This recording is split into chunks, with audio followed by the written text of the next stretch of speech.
ছেলে চাকরি করতাম, চাকরি নাই, মেয়ে লেখাপড়া করে। ছেলের চাকরি নেই। তো আপনারা কি কিভাবে মানে কিভাবে চলেন এরকমই? হয় এইরকমই চলতেছি। আমি কাজ করি, ছেলে চাকরি করতাম, চাকরি বন্ধ।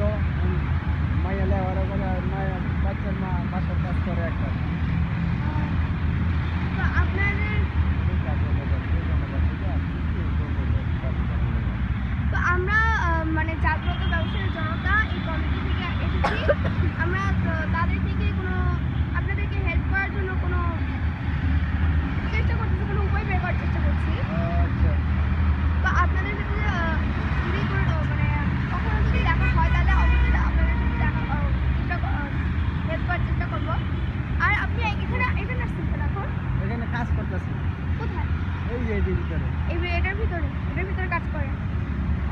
তো আমরা এখানে আসছি আর আমরা অনেক মানুষকে দেখেছি, তাদের সবার একটা মানে তারা অনেক মানে গরিব, তারা এভাবে জীবন নির্বাহ করে। আর ধন্যবাদ, আপনার সাথে কথা বলে আচ্ছা ভালো আচ্ছা লাগলো। আচ্ছা।